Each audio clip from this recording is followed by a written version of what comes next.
ನಗರದ ಜಿಎಂ ವಿಶ್ವವಿದ್ಯಾಲಯದಲ್ಲಿ ಜೂನ್ 5ರಂದು ಮಧ್ಯಾಹ್ನ 2 ಗಂಟೆಗೆ ನೂತನ GMU research centre of excellence in agricultural and food biotechnology, Intel ಉನ್ನತಿ ಡೇಟಾ ಸೆಂಟ್ರಿಕ್ ಲ್ಯಾಬ್ ಹಾಗೂ ಟ್ಯಾಲಿ ಎಜುಕೇಷನ್ ಸೆಂಟರ್ಗಳ ಉದ್ಘಾಟನಾ ಸಮಾರಂಭ ಹಮ್ಮಿಕೊಳ್ಳಲಾಗಿದೆ ಎಂದು ಸಂಶೋಧನಾ ಮತ್ತು ನಾವೀನ್ಯತೆ ಡೀನ್ ಡಾಕ್ಟರ್ ಕೆಎನ್ ಭರತ್ ತಿಳಿಸಿದರು.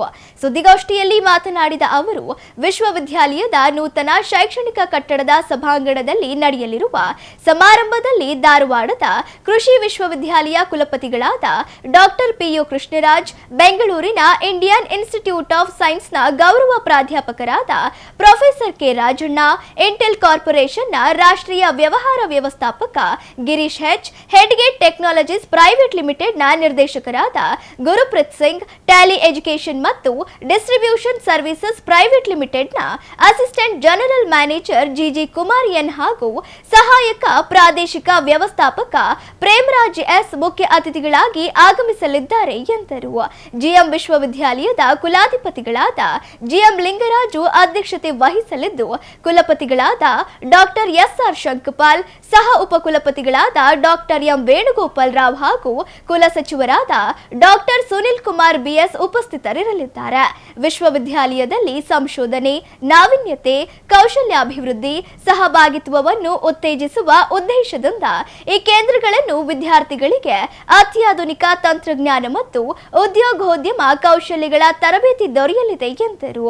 ಸುದ್ದಿಗೋಷ್ಠಿಯಲ್ಲಿ ಜಿಎಂ ವಿಶ್ವವಿದ್ಯಾಲಯದ ಇಆರ್ಪಿ ನಿರ್ದೇಶಕ ಕೀರ್ತಿ ಪ್ರಸಾದ್, ವಾಣಿಜ್ಯ ಮತ್ತು ನಿರ್ವಹಣಾ ಶಾಸ್ತ್ರ ವಿಭಾಗದ ನಿರ್ದೇಶಕಿ ಎಚ್ಎಸ್ ಶ್ವೇತಾ, ಬಯೋಟೆಕ್ನಾಲಜಿ ವಿಭಾಗದ ಮುಖ್ಯಸ್ಥ doctor Prakash KK, marketing and promotion ವಿಭಾಗದ dean doctor TM Veeragangadhar Swamy ಸೇರಿದಂತೆ ಪಿಆರ್ಒ ವಸಂತ್ ಇದ್ದರು. ಪ್ರತಿ ವರ್ಷ ಸಂಶೋಧನೆ ಬಗ್ಗೆ ಮಹತ್ವ ಕೊಡ್ತಾ ಬರ್ತಾ ಇದ್ದೀವಿ. ಪ್ರತಿ ವರ್ಷ ಈ ವರ್ಷ ಹೊಸದಾಗಿ ಜಿಎಂಯು ರಿಸರ್ಚ್ ಸೆಂಟರ್ ನಾವು ಉದ್ಘಾಟನೆ ಮಾಡ್ತಾ ಇದ್ದೀವಿ. ಯಾಕೆಂದರೆ ಕಾರಣ, ಇತ್ತೀಚೆಗೆ ನಾವು MOU ಮಾಡ್ಕೊಂಡ್ವಿ ಅಗ್ರಿಕಲ್ಚರ್ ಯೂನಿವರ್ಸಿಟಿ ಧಾರವಾಡ, ಕೃಷಿ ವಿಜ್ಞಾನ ಕೇಂದ್ರ ಧಾರವಾಡದ ಜೊತೆಗೆ IIIT ಧಾರವಾಡ ಜೊತೆಗೆ ಎಲ್ಲ MOU ಮಾಡಿಕೊಂಡು ನಮ್ಮ ಮುಂದೆ ಬರ್ತಕ್ಕಂಥ ಸೊಸೈಟಲ್ ನೀಡ್ಸಿಗೆ ಏನು ಬೇಕಲ್ಲ ಅದನ್ನು ಅಡ್ರೆಸ್ ಮಾಡ್ತಾ ಇವತ್ತು ಪಬ್ಲಿಕೇಶನ್ ಇರ್ಬೋದು, ಪೇಟೆಂಟ್ಸ್ ಇರ್ಬೋದು ಅಥವಾ ರಿಸರ್ಚ್ ಸ್ಕಾಲರ್ ನಮ್ಮ ಸಂಸ್ಥೆ ಜಿಎಂ ವಿಶ್ವವಿದ್ಯಾಲಯದಲ್ಲಿ ಇವತ್ತು 100ಕ್ಕಿಂತ ಹೆಚ್ಚು ಜನ PhD ಮಾಡ್ತಾ ಇದ್ದಾರೆ ವಿಶ್ವವಿದ್ಯಾಲಯದಲ್ಲಿ. ಜೊತೆಗೆ ಪಬ್ಲಿಕೇಶನ್ಸ್ ಅಂತ ರಿಸರ್ಚ್ ಪಬ್ಲಿಕೇಶನ್ಸ್ ಇರ್ಬೋದು, ಪೇಟೆಂಟ್ಸ್ ಕೂಡ 100ಕ್ಕಿಂತ ಹೆಚ್ಚಾಗಿದ್ದಾವೆ. ಜೊತೆಗೆ ಇತ್ತೀಚೆಗೆ ICSSR ನ್ಯೂ ಡೆಲ್ಲಿಯಿಂದ ಒಂದು ರಿಸರ್ಚ್ ಫಂಡ್ ಕೂಡ ಬಂತು ನಮಗೆ. ಹೀಗೆ ಅದರ ಸಂಶೋಧನೆಗೆ ಭಾಳ ಮಹತ್ವ ಕೊಡ್ತಾ ಶುರು ಮಾಡ್ತಾ ಇದ್ದೀವಿ. ಅದಕ್ಕೋಸ್ಕರ ಈಗ ಸಪ್ರೇಟ್ ವಿಂಗ್ ರಿಸರ್ಚ್ಗೆ ಕ್ರಿಯೇಟ್ ಮಾಡಿದ್ದಾರೆ. ಏನು ಫೆಸಿಲಿಟಿ ಕ್ರಿಯೇಷನಿಂದ ಹಿಡಿದ್ಬಿಟ್ಟು ಇನ್ಸ್ಟ್ರೂಮೆಂಟಿಂದ ಹಿಡಿದು ಪ್ರತಿಯೊಂದು ಕ್ರಿಯೇಟ್ ಮಾಡಿದ್ದೀವಿ. ಸೊ ಅದು ನಾಳೆ 5ನೇ ತಾರೀಕು ಉದ್ಘಾಟನೆ ಆಗಲಿದೆ. ಸೊ ನೀವೆಲ್ಲ ಬಂದು ಸಹಕರಿಸಬೇಕು ಕೇಳ್ಕೊಳ್ತೀನಿ. ನಮ್ಮ ಜಿಎಂ ಯೂನಿವರ್ಸಿಟಿಯಲ್ಲಿ ಪ್ರತಿಷ್ಠಿತ ಇಂಟೆಲ್ ಅನ್ನೋ ಕಂಪನಿಯವರ ಸಹಯೋಗದಿಂದ ಇಂಟೆಲ್ ಉನ್ನತಿ ಲ್ಯಾಬ್ ಅಂತ ಒಂದು ಡೇಟಾ ಸೆಂಟ್ರಿಕ್ ಲ್ಯಾಬ್ನ ಉದ್ಘಾಟನೆ ಮಾಡ್ತಾಯಿದ್ವಿ. ಈ ಒಂದು ಲ್ಯಾಬ್ನಲ್ಲಿ ವಿದ್ಯಾರ್ಥಿಗಳಿಗೆ ಆಮೇಲೆ ಶಿಕ್ಷಕರಿಗೆ ಉಪಯೋಗ ಆಗತಕ್ಕಂಥ ಕೋರ್ಸ್ಗಳನ್ನು ಇಂಟ್ರೊಡ್ಯೂಸ್ ಮಾಡ್ತಾಯಿದ್ವಿ. ಮೊದಲನೇದಾಗಿ PG ಡಿಪ್ಲೊಮೊ ಇನ್ A&IoT ಅಂತೇಳಿ, ಅದ್ರ ಜೊತೆಗೆ ಶಾಲಾ ಮಕ್ಕಳಿಗಾಗಿರ್ಬೋದು, ಇಂಜಿನಿಯರಿಂಗ್ ಮಾಡ್ತಿರೋ ವಿದ್ಯಾರ್ಥಿಗಳಿಗಾಗಿರ್ಬೋದು, ಇಲ್ಲ ಬೇರೆ ಯಾವ್ದಾದ್ರು ಡಿಗ್ರಿ ಮಾಡ್ತಿರೋ ವಿದ್ಯಾರ್ಥಿಗಳಿಗೆ ಸ್ಟೂಡೆಂಟ್ ಡೆವಲಪ್ಮೆಂಟ್ ಪ್ರೋಗ್ರಾಮ್ಸು, ಆಮೇಲೆ ಸರ್ಟಿಫಿಕೇಷನ್ ಪ್ರೋಗ್ರಾಮ್ಸು, ಇವೆಲ್ಲ ಈಗ ಪ್ರಚಲಿತವಾಗಿರೋ AI ಅನ್ನೋ ಒಂದು ಟೆಕ್ನಾಲಜಿನ ಈ ಮಕ್ಕಳುಗಳಿಗೆ ಆಮೇಲೆ ಶಿಕ್ಷಕರಿಗೆ ಕಲಿಸೋಕ್ಕೆ ನಾವು ಇಂಟೆಲ್ ಅವರ ಸಹಾಯದಿಂದ ಸರ್ಟಿಫಿಕೇಷನ್ ಪ್ರೋಗ್ರಾಮ್ಸ್ನ ಈ ಒಂದು ಇಂಟೆಲ್ ಉನ್ನತಿ ಲ್ಯಾಬಲ್ಲಿ ನಾವು ಸ್ಟಾರ್ಟ್ ಮಾಡ್ತಾಯಿದ್ವಿ. ಇದರ ಉಪಯೋಗವನ್ನು ಎಲ್ಲ ವಿದ್ಯಾರ್ಥಿಗಳು ನಮ್ಮ ಸಂಸ್ಥೆಯ ವಿದ್ಯಾರ್ಥಿಗಳಲ್ಲದೆ ಹೊರಗಡೆ ವಿದ್ಯಾಭ್ಯಾಸ ಮಾಡೋದ್ರಿಂದ ಬೇರೆ ಸಂಸ್ಥೆಯ ವಿದ್ಯಾರ್ಥಿಗಳು ಕೂಡ ಇದನ್ನು ಸದುಪಯೋಗ ಪಡಿಸ್ಕೋಬೋದು. ಸೊ ನಾವು ಕೋರ್ಸ್ ಸ್ಟಾರ್ಟ್ ಮಾಡ್ತಾ ಇರೋದು ನಾವು company Tally education and distributions private limited Bangalore, ಇವರು ಮೇನ್ ಟ್ಯಾಲಿ ಕಂಪನಿ ಜೊತೆಗೆ ನಾವೇನು ಮಾಡಿದ್ದೀವಿ MOU ಮಾಡ್ಕೊಳ್ತಾ ಇದ್ದೀವಿ.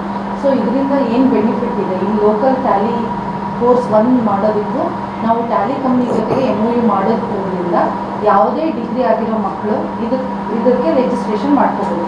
ಇದಕ್ಕೆ ಒಂದು PG ಡಿಪ್ಲೊಮೊ ಇನ್ ಟ್ಯಾಲಿ ಅಂತ ಅವಾರ್ಡ್ ಮಾಡ್ತೀವಿ ನಾವು ಕೋರ್ಸಸ್ಸನ್ನು. ಸೊ ಇದಕ್ಕೆ ಕೋರ್ಸ್ ಬಂದುಬಿಟ್ಟು ಇದರಲ್ಲಿ 8 ಸರ್ಟಿಫಿಕೇಷನ್ ಕೋರ್ಸಸ್ಸನ್ನು ಅವರು ಕಂಪ್ಲೀಟ್ ಮಾಡ್ತಾರೆ. ಆ 8 ಸರ್ಟಿಫಿಕೇಷನ್ ಕೋರ್ಸಸ್ ಕಂಪ್ಲೀಟ್ ಮಾಡಿದ ಮೇಲೆ ಅವರಿಗೆ ಟ್ಯಾಲಿ ಕಂಪನಿಯಿಂದನೇ ಇಂಟರ್ನ್ಶಿಪ್ ಮತ್ತು ಪ್ಲೇಸ್ಮೆಂಟ್ ಅಪಾರ್ಚುನಿಟೀಸ್ ಸಿಗುತ್ತೆ. ಹಾಗಾಗಿ ಅವರಿಗೆ 100 ಪ್ಲೇಸ್ಮೆಂಟ್ ಅಪಾರ್ಚುನಿಟೀಸ್ ಇರೋದ್ರಿಂದ ಇದು ಯಾವುದೇ ಡಿಗ್ರಿ ಆಗಿರೋ ಮಕ್ಕಳು ಕೂಡ ಇದರ ಒಂದು ಉಪಯೋಗವನ್ನು ಮಾಡ್ಕೋಬೋದು. ಇದು PG diploma in Tally course ಅಂತ ತುಂಬ ಈಗ ಟ್ರೆಂಡ್ ನಡೀತಾ ಇರೋದು. ಟ್ಯಾಲಿ ಆಗಿರೋಕ್ಕೆ ಒಳ್ಳೆ ಜಾಬ್ ಅಪಾರ್ಚುನಿಟೀಸ್ ಈಗ ಅವಕಾಶ ಅವರಿಗೆ ಸಿಗುತ್ತೆ. Agri centre of excellence agri and food biotechnology ಅಂತೇಳಿ ಈಗ ನಮ್ಮ ರಿಸರ್ಚ್ ಸೆಂಟ್ರ್ ಮತ್ತು ಸಹಯೋಗದೊಂದಿಗೆ ನಾವು ಉದ್ಘಾಟನೆ ಮಾಡ್ತಾಯಿದ್ದೀವಿ. ಈ centre of excellence in agri ಮತ್ತು ಫುಡ್ ಬಯೋಟೆಕ್ನಾಲಜಿ ಮತ್ತು ಅದರಲ್ಲಿ ಮಾಲಿಕ್ಯುಲರ್ ಬಯೋಟೆಕ್ನಾಲಜಿ ಕೂಡ ಇದೆ. ಇದರಿಂದ ನಮಗೇನೆಂದರೆ ಕೃಷಿ ಮತ್ತು ಆಹಾರ ಜೈವಿಕ ತಂತ್ರಜ್ಞಾನದಲ್ಲಿ ಶ್ರೇಷ್ಠತೆಯನ್ನು ಹೆಚ್ಚಿಸ್ಬೋದು. ಇದರಲ್ಲಿ ನಮಗೆ ಉತ್ತಮವಾದಂಥ ತಳಿಗಳನ್ನು ಅಭಿವೃದ್ಧಿ ಮಾಡೋದಕ್ಕೆ, ಹವಾಮಾನಕ್ಕೆ ಹೊಂದಿಕೊಳ್ಳುವಂತಹ ತಕ್ಕ ಬೆಳೆಗಳನ್ನು ಅಭಿವೃದ್ಧಿ ಮಾಡೋದಕ್ಕೆ ಹಾಗೂ ಮತ್ತು ಆಹಾರ ಗುಣಮಟ್ಟ ಸುರಕ್ಷತೆ ಇರುವಂಥ ಪೌಷ್ಟಿಕತೆಯನ್ನು ಹೆಚ್ಚಿಸುವಂತಹ ತಂತ್ರಜ್ಞಾನ ಅಭಿವೃದ್ಧಿ ಮಾಡೋಂಥ ಕೌಶಲ್ಯವನ್ನು ನಾವು ವಿದ್ಯಾರ್ಥಿಗಳಿಗೆ ಮತ್ತು ಅಲ್ಲಿ ಸಂಶೋಧನಾ ವಿದ್ಯಾರ್ಥಿಗಳಿಗೆ ಹಾಗೂ ಇನ್ನು ಅಧ್ಯಾಪಕ ವೃಂದದವರು ಎಲ್ಲರೂ ಸೇರಿ ಆ ಥರದ್ದನ್ನು ಡೆವಲಪ್ ಮಾಡೋದಕ್ಕೆ, ಅಭಿವೃದ್ಧಿಪಡಿಸೋದಕ್ಕೆ ಈ ಸೆಂಟ್ರ್ ನಮಗೆ ಪ್ರಮುಖವಾಗಿ ನಮಗೆ ಅತಿ ಹೆಚ್ಚಿನ ಒತ್ತನ್ನು ನೀಡುತ್ತದೆ. ಇದರಲ್ಲಿ ಇನ್ನೊಂದೇನು, ಈ ಸೆಂಟ್ರ್ನ ಉದ್ಘಾಟನೆಗೆ ನಮಗೆ US ಧಾರವಾಡ ಅಗ್ರಿಕಲ್ಚರ್ ಯೂನಿವರ್ಸಿಟಿಯ ಉಪಕುಲಪತಿಗಳು ಅವರೇ ಖುದ್ದಾಗಿ ಆಗಮಿಸುತ್ತಿದ್ದಾರೆ. ಅವರ ಸಹಯೋಗದೊಂದಿಗೆ, ಅವರ ಸಪೋರ್ಟೊಂದಿಗೆ ನಾವು ಈ ರಿಸರ್ಚ್ ಸೆಂಟ್ರಲ್ಲೂ ಕೂಡ ನಾವು ತುಂಬ ಅಭಿವೃದ್ಧಿ ಕಾರ್ಯಗಳನ್ನ ಮಾಡಬೇಕು.